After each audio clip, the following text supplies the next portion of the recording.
Are you ready to be connected?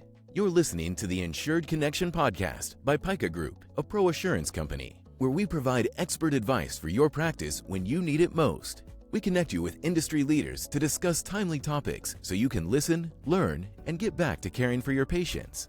Now, let's connect.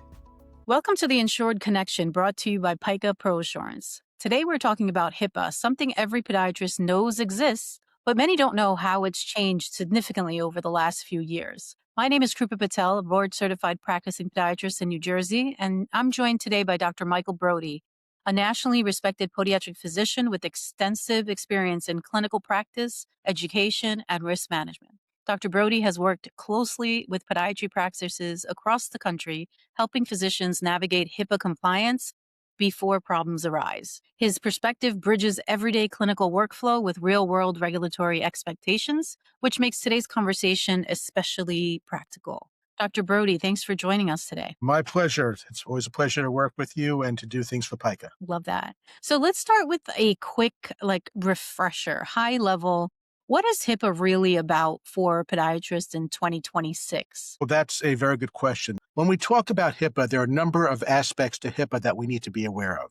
There's the privacy rule, the security rule, the breach notification rule, and the patient right of access rule. The privacy rule is our responsibilities of keeping patients' records private, secure, and only seen by people who are authorized to do so. Now, this can create an issue when we're dealing with patients and family members because you have a patient calling about information for their parent or their spouse. We are not allowed to share that information unless the patient has specifically indicated that the individual calling is allowed to see that information. It's very uncommon for small practices to ask patients, who am I allowed to speak to? But without that list in place, if a spouse or a child calls for information, we can't even tell them if the patient has an upcoming appointment because that would be sharing protected health information. Other aspects of the privacy rule: don't have conversations about patients in elevators or in public places because you can be overheard. A number of years ago, I had to help a practitioner up in New England who was sitting at a restaurant in a booth with his wife, and they were talking about marketing their practice. And they were talking about having the police chief in town, who was a patient, give testimonials. Someone in the next booth overheard this, filed a complaint, and they ended up with a letter from the Department of Justice, and they had to get letters from the police chief saying, no, it's okay, I don't mind, and go through such process and such aggravation simply because they were overheard speaking at a restaurant. So even things that you might seem to do out of hand, you have to be careful with, because anything like that, you could be breaching patient privacy and resulting in an investigation of the HIPAA Privacy Act. The next part of HIPAA is the HIPAA security rule. This has to do with the electronic records that we are responsible for. When we have an EMR, we have a billing system, or even if we have patient information in an Excel or a Word file or some other document, that is considered electronic information. Now, when we have electronic information, we have to take steps to make sure that our computers, our networks are properly secured, are set up in such a way that they cannot be accessed in a manner that is inappropriate. We also have to make sure that the records are properly backed up, so that way if we have a computer crash, we can recover and the patient data is available to us, because part of the HIPAA rule is accessibility of the patient's records. And if we don't have access to our patient's electronic records, we are actually in violation of HIPAA. So we have to have backup systems in place, and that's part of the security rule. When we talk about the breach notification rule, if patient information is accidentally shared or shared in a way that is improper, that is a patient breach. If we have a patient breach, we have to report that to the Office for Civil Rights inside of the Department of Health and Human Services, which is the organization that enforces HIPAA. If it's a breach of less than 500, we have until the end of the year to file that breach. If the breach involves more than 500 patients, we have to file that with the Department of Health and Human Services within 60 days. Now, almost everybody has probably had a breach. Handing a patient an appointment card with the wrong patient's name on it, or handing them a prescription with the wrong patient's name on it, or stuffing the wrong piece of paper into the wrong envelope is a breach of one. And this happens all the time. It's very, very common. And we have to investigate it, and we have to go through the process of documenting the breach, documenting what we did to remediate the breach, documenting how the patient was notified. Because if we don't go through that process, and then a patient files a complaint, and then the complaint is investigated, Without documentation of that process, we could be facing fines for not properly addressing the breach. Obviously, when we have breaches of 500 or more, it's much more of a process. It's going to be much more expensive, which is why everybody should have cybersecurity insurance. And we have to make sure we bring in a team to assist us in remediating these large breaches. Most of the small breaches can be remediated without bringing in attorneys and an entire team to help remediate it. The final part of HIPAA that really is important, and this is one that is being enforced at a very high level by HHS, is known as the patient right of access rule. The right of access rule is a patient's rights to access their medical records and be able to see what's going on and become engaged in their healthcare. CMS is constantly sending out press releases bragging about enforcement actions over the patient right of access rule because they're pointing out to patients, hey, we are protecting your rights, and we're finding these practices who are not properly respecting your right to the access of your information. So really, those are the four parts of HIPAA that doctors need to be aware of and need to be able to comply with in order to avoid problems with HIPAA. I mean, that's quite a long list of things that we have to be aware of. But now with some of the newer technology, particularly patient texting and messaging and some of the AI tools that we use in our offices, I'd love for you to share your thoughts on EMRs that have AI scribes as far as a HIPAA concern. Is that something you would recommend that we ask our patient for consent, or at least let them know that there is a AI scribe running in the background? It is always a good idea to allow the patients to be aware of how you are documenting and getting a patient's consent to utilize an AI scribe. There are some thoughts that say, oh, we really don't have to because it's a closed system. There are other thoughts that say we should do it. An AI scribe is simply a computerized scribe. Somebody else is in the room or some other process is in the room capturing information. Now, if you bring a person scribe into the room, you ask the patient's permission to do so. So if you're going to bring an electronic scribe into the room, that's another entity who's getting access to their patient information. You should ask the patient's permission in order to utilize the AI scribe. And what you should do is, if when you turn it on, you ask the patient's permission with the scribe on and let the scribe capture that you have received permission to utilize the scribe. Earlier on, as you framed the question, you talked about texting and messaging. Texting and messaging is very problematic because SMS services, which is texting services, are not secure. And sending information over SMS back and forth with patients can be an issue in terms of HIPAA security because it can be seen by anybody who gets access to it. It also creates an issue in terms of med mal because when you text back and forth with a patient, how do you make sure the information on those text messages makes it into the EHR as part of medical documentation? I have heard stories of doctors having texted with patients, ending up in a med mal case. The patient walks in with their phone with all the messages back and forth between the doctor. The doctor had erased the text messages. It never went into the EHR, and it put the doctor in a very difficult situation when defending the med mal case. So texting with patients is problematic, not only from the perspective of HIPAA, but also from the perspective of defending yourself in case of a potential malpractice action. Like what you're hearing? Go ahead and subscribe so you never miss an episode again. Now, let's continue to connect on today's topic. Yeah, and at PICA, we talk about a shadow medical record, and that's exactly what texting with a patient creates, is a medical record sort of that's outside of the sphere of the EMR. When we're talking about PHI, protected health information, what specifically counts as PHI in a podiatry practice? I'm going to give you some examples, and you can just say yes or no. So photos of foot or a wound without any face. Okay, photos of a foot or a wound without a face. If that photo could uniquely identify the patient, it could be considered PHI. There have been cases where doctors have put before and after photos up of a wound, part of a patient's anatomy that did not include the face, did not include what would be considered, shall we say, identifiers. And a patient was surfing the web and saw the picture and said, oh my God, that's my foot, or that's my hand, or that's my wound, or those are my stitches, etc., and filed a complaint because the doctor put the pictures of the patient up without permission. Once the patient was able to identify themselves online, who's to say others could not identify them online? So therefore, photos of foots, wounds, x-rays could theoretically be considered identifiable information because any piece of information that can be used to uniquely identify a patient is PHI. Yeah. What about social media posts about patient care? That's a loaded question. Saw it in your eyebrows there. It absolutely is a loaded question. Any social media post should say patient and never have a patient name or never have enough information to identify a patient. So if you're going to talk about, I saw a patient who had a painful heel and had all these conditions, do not include any demographic information about the patient. Do not include any descriptive information about the patient. Because once again, if you provide enough information in that post that that patient could be identified, it could be then be considered to be PHI, and therefore by sharing that information, it is a breach of HIPAA.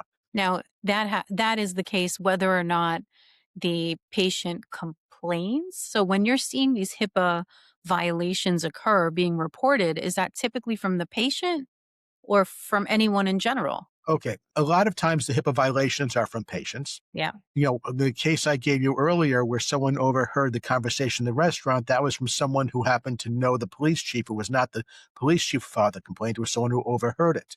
There are times when whistleblowers inside of medical practices or inside of institutions have filed HIPAA complaints because they felt that the patients were not being treated properly. So a disgruntled employee can file HIPAA complaints. So, we've had cases where patients' parents have filed HIPAA complaints because they felt their children were not being treated properly. So HIPAA complaints can come from a number of sources. The most common source is patients. What are the most common HIPAA mistakes you see podiatry practices making? And is being a small practice still a valid difference in 2026? The most common mistakes I see practices making has to do with the HIPAA security rule and failing to properly secure equipment and secure passwords. For example, we had an issue a number of years ago where a doctor got hit with ransomware. Ransomware, by definition, is a HIPAA violation unless you can prove it to be otherwise, because a foreign process, the ransomware software, has accessed your patient records, has gone through it and encrypted it, and you don't know if that ransomware has sent that information off of the network. Therefore, unless you can prove it didn't go off the network, ransomware is a HIPAA violation. Now, one practice got ransomware because the people in the practice were surfing the web and visiting malicious websites, and therefore they were getting viruses on the computer that were ransomware. This happened 3 times in one particular practice, despite the practice having been trained and told not to do it. You want to guess which practice member was the one that was guilty of getting the viruses each time? Doctor.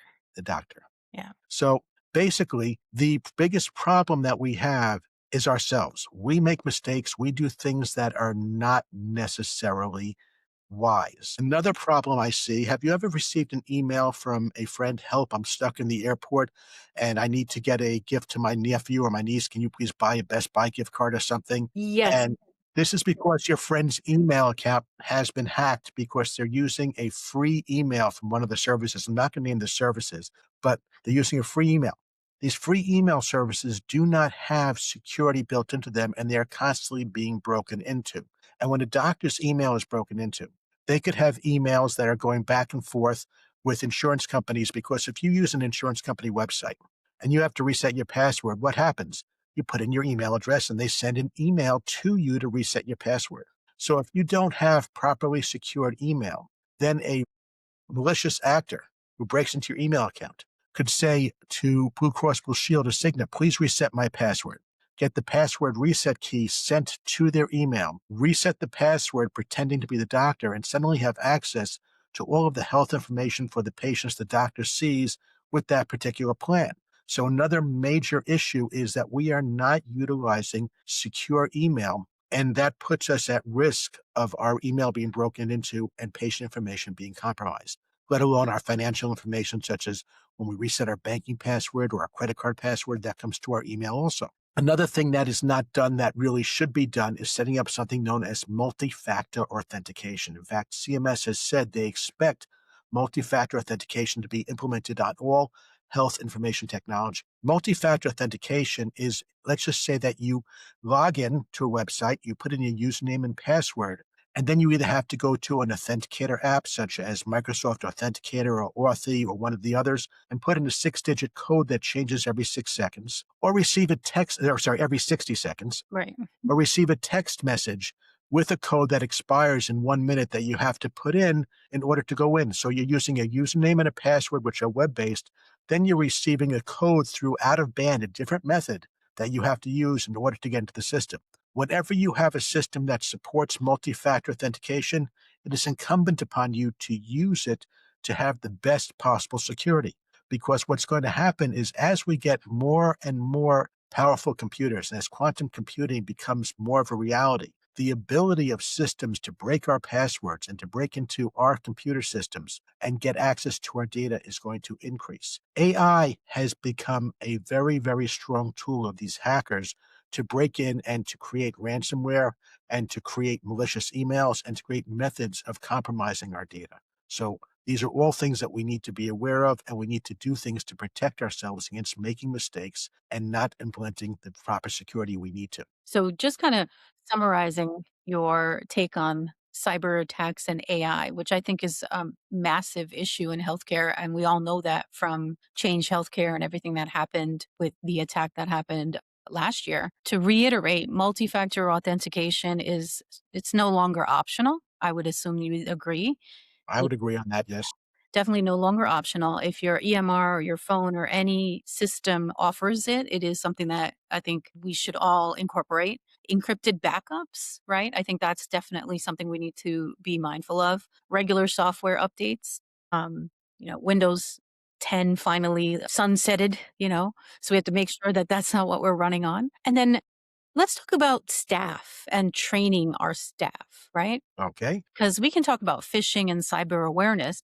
I'd love to get your take on how often should we be talking to our staff or training our staff on HIPAA and cyber security? Okay. Well, the federal regulations require that staff be trained at least once a year on the HIPAA rules and regulations, and a new hire should be trained within 30 days. Those are the federal regulations. What you really need to do is to be on top of things. When something new comes up that you become aware of, bring it up at a staff meeting, because another HIPAA requirement is regular HIPAA reminders. So therefore, at your regular staff meetings, simply spend 2 minutes talking about privacy and security. Talk about something that happened that was in the news recently with a breach and how it happened there and how we don't want to have it happen here. You can talk about things that may have happened at places other than podiatry offices. Right now, a large number of practices are dealing with a breach at a company called TriZetto. TriZetto is a claims clearinghouse that is utilized by many, many providers, not just podiatrists, to send their claims from their EHR system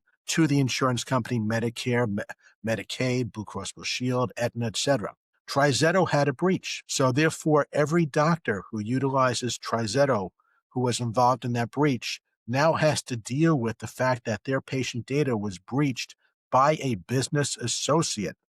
It has nothing to do with anything that the doctor did wrong. Nonetheless, it is the doctor's patients. It is ultimately the doctor's responsibility. A report has to be filed with OCR on behalf of the doctor. TriZetto is offering to file that report on behalf of the doctors. Every doctor is reaching out to me. I'm telling them, let them do that. You file your own report also explaining what happened and what you're doing to make sure that when they investigate it, they know that you're taking action also. So another thing that people are very remiss on, many practices, is getting a business associate agreement. Hopefully everybody who uses TriZetto had a business associate agreement on file with TriZetto. A business agreement is simply a legal contract that says that this party who you are sharing patient data with in order to run your business, and that you need to share patient data with in order to run your business, is contractually obligated to keep the data private and secure and be compliant with the HIPAA rules and regulations. And I see many cases where practices are sharing patient data with third parties, collection agencies, mailing list companies, orthotic labs, and do not have business associate agreements in place. Now, should a breach happen at a business associate in the absence of a business associate agreement, the practice has very little legal protection and could be left holding the bag on the breach investigation and the costs of remediating the breach. So you really want to make sure you have those business associate agreements in place. Want to receive a monthly newsletter with topics from the Insured Connection? Head over to picagroup.com/Insured Connection and join our email list to have it delivered right to your inbox. Now, besides orthotic companies and third-party, let's say, insurance verifiers for whatever product you're using in the office, who else could we be missing as far as a business associate agreement? I have a general rule of thumb that I like to follow when it comes to, do I need a business associate agreement with this organization? First, am I sharing patient information with them? If you're not, then a business associate agreement is not necessary. If you are, the next question to ask is, am I paying this company money for the services they're providing? If you are sharing patient information with an organization and you are paying them a fee for whatever service they provide, you need to consider them to be a business associate and you need to have a business associate agreement in place. So, excuse me. So, for example, let's talk about orthotics. For orthotics, you could send a cast to a lab, have the lab make the orthotics, and you dispense them from your office. The lab charges you, you charge the patient. In that case, I would consider the lab to be a business associate. Now, the lab may also have their own orthotists, and therefore they are considered a covered entity, and therefore they may say, we're a covered entity, we don't need to give you a business associate agreement. I would disagree because from the perspective of the podiatrist, because the podiatrist is sharing patient information, and the podiatrist is the one billing the patient, not the lab. The lab is billing the doctor. At that point, you need a business associate agreement with the orthotic lab. Now, if you refer that same patient to an orthotist, and that orthotist casts the patient for the orthotics, and the orthotist dispenses the orthotics to the patient and charges the patient, then a business associate agreement is not needed because you're sharing the patient information with another medical provider. You're not paying them a fee for their services, and that is an allowed disclosure under HIPAA in terms of patient care. So once again, if you're sharing patient information and you're paying a fee, they should be considered a business associate. There are times when you may share patient information and you're not paying a fee, but you still should consider them a business associate. But each situation needs to be examined on its own. And once again, you sit down, you examine it, you look at what's going on and say, okay, am I sharing this information with somebody who happens to be defined as a covered entity? A covered entity is a medical provider, a health insurance plan, a health claims clearinghouse, or am I sharing it with another type of entity, and that would be a business associate? When we're creating these business associate agreements, are there any sort of templated versions that we have access to? The federal government, Department of Health and Human Services at the Office of Civil Rights website has sample business associate agreements that we can download and modify to our needs. There are lots of templates available. And if you're going to use a template on your own, I would go to the Office for Civil Rights website and grab their template, because there you're going to, shall we say, the authoritative source for business associate agreements. Or you can reach out to your healthcare attorney and have one written up for you by your healthcare attorney. And it's probably going to be based on the one from the OCR. Yeah, that's great advice for our listeners. I know when we talk about topics like HIPAA and how to get your private practice in sort of order and prepared to protect livelihood, it gets overwhelming, right? Where do we get all of these things? Is there a checklist? Is there something, if I was just opening up a practice and I need to have a HIPAA compliance setup, where would I start? Where do you think I should start? Well, once again, you can always go down to the Office for Civil Rights. They actually have compliance tools and compliance checklists that you can download. You can reach out to a healthcare attorney. You can also reach out to me. I've helped approximately 600 podiatry practices put HIPAA compliance practices into place in their office, set them up with their HIPAA compliance booklet, their privacy booklet, their security booklet, their document notice of privacy practices, forms necessary in case of downtime contingency, which is part of the HIPAA security rule, all the business associate agreements. So I have done this for many, many practices. You can reach out to your healthcare plan. There are lots of resources out there. And if you want to do it yourself, I would start at the Office for Civil Rights website inside of HS, because that's once again going back to the authoritative source in order to make sure you do it. Don't go to a website that is not authoritative. I mean, I'm a member of the APMA. I'm a member of the state association, but I would not utilize resources from the APMA or the state association. I'd go right to the OCR, go to the horse's mouth. I mean, that's great advice. So, HIPAA compliance doesn't have to be overwhelming, but it does have to be intentional, right? Absolutely.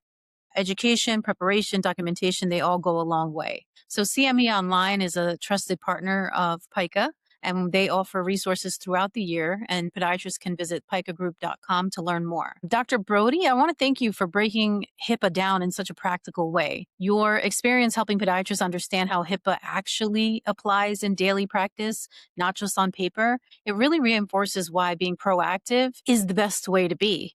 Education and documentation matter. This has been an incredibly valuable conversation for us to have. I want to thank you for joining us. I'd like to close by simply saying, a number of years ago, I was at a conference where the head of OCR was speaking. And he got up on stage and said, it's not a matter of if you're going to have HIPAA violation. It's a matter of when you're going to have it, and you've probably had it already. The key for HIPAA compliance, especially from the perspective of the small practice, is simply to demonstrate a good faith effort to minimize the chance of something going wrong. You're not going to prevent it. The federal government gets broken into, banks get broken into, large insurance companies get broken into, the claims clearinghouse I spoke about gets broken into. The question is, have you taken appropriate steps to minimize the chance of you going awry?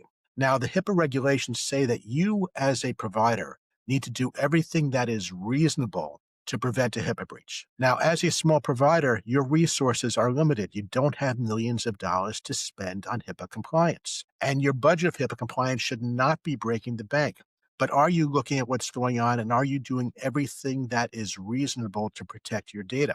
I was on the phone with a practice earlier today reviewing their HIPAA compliance, and they did not have a burglar alarm in the office. And I said, why not? They said, well, we have locks on the doors. I said, look, if someone breaks in and steals your computers, you have a HIPAA breach. Now, one of the things they're going to ask is, Doc, why didn't you have an alarm system? So therefore, an alarm went off that could have scared off the burglars or got the police here before the computers were taken. Because most alarm monitoring systems, maybe $30 to $50 a month for a basic one, it's hard to argue that that's a cost that is unreasonable to protect your patient data. And let's say they break in and they steal everything, but the alarm went off, the police are notified, and the police get there after they left. You at least don't have to explain that why you didn't bother to get that $30 or $50 a month alarm system and have to have the investigator say you didn't do everything that you could have to protect the patient records. So HIPAA is really not a terribly expensive thing. You don't have to go through huge hoops, but you do need to do what's reasonable. You need to look at what is reasonable to do.